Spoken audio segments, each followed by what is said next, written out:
welcome back to the Spartan Scoop. My name is Akira Wiggins. I'm a former player from UNCG, and now I'm a graduate assistant, and I'm joined today by Abby Van Patella. Abby, would you like to introduce yourself? Sure. I am the Director of Recruiting / Assistant Coach. I've been here, this is my third year. My first year was a graduate assistant and then stepped into a full-time role as Director of Player Development this past season, and so now I'm excited for this new role that I'm in this year.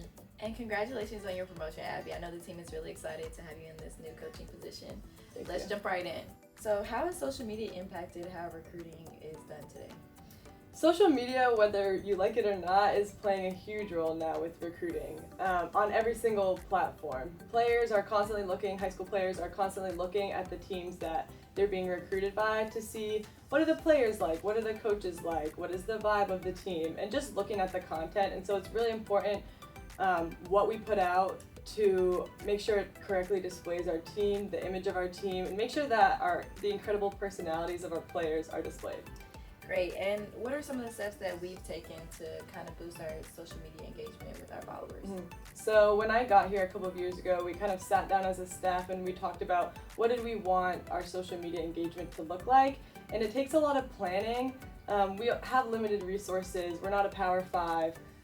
But within our resources, what are things that we can do? And so we took a lot of feedback from the players as well, in terms of what are they seeing, what do they want, and so just doing a lot of brainstorming, and then it took a lot of planning. We have a social media calendar that we use, and we have incredible help. We have amazing managers, one of whom is behind the camera right now, who help us out and bring a lot of creativity, and then we have a great SID staff as well who help us.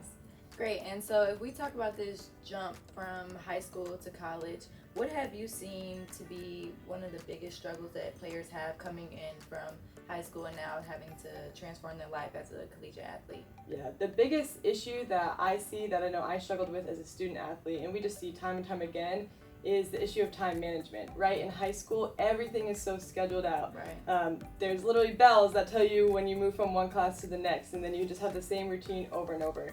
In college, there's a lot more free time, right? You might only have a couple classes a day, and sometimes now those classes are online.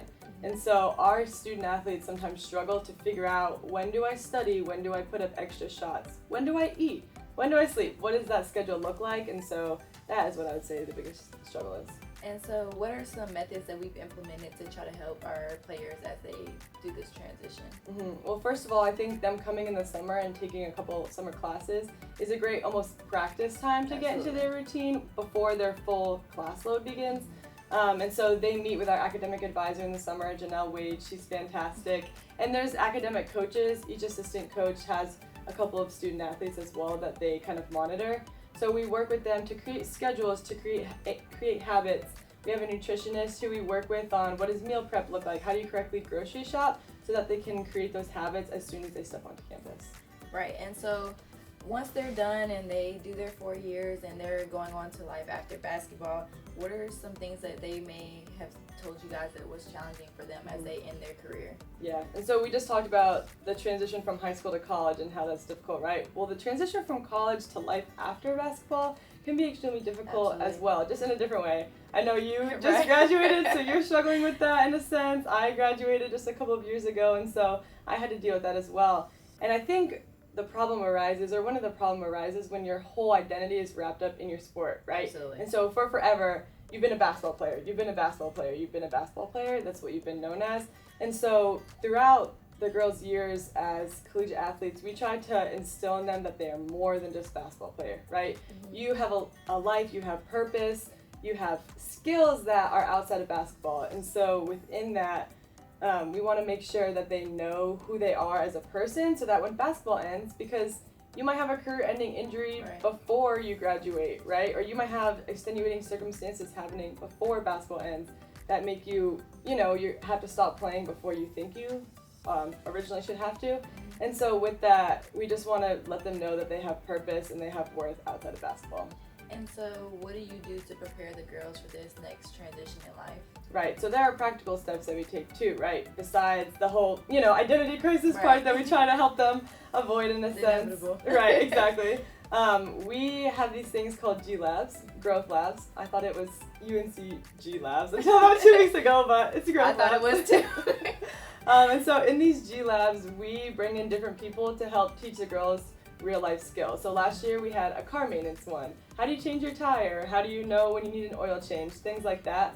A couple weeks ago we had alumni come in and talk about life after ball, this concept that we just talked about. How did they navigate the transition? How did that look like for them? We've had mental health coaches come in. The girls did a Pilates class. They've done cooking classes, financial responsibility classes, all these different types of life skills that help them get set up well for when they graduate. Okay, well, thank you, Abby. I really enjoyed hearing your perspective and hearing and seeing you behind the camera. Obviously, you do a lot for us, and we just want to say thank you, and we hope Thanks, to see you Kira. more. Thank you, Kira.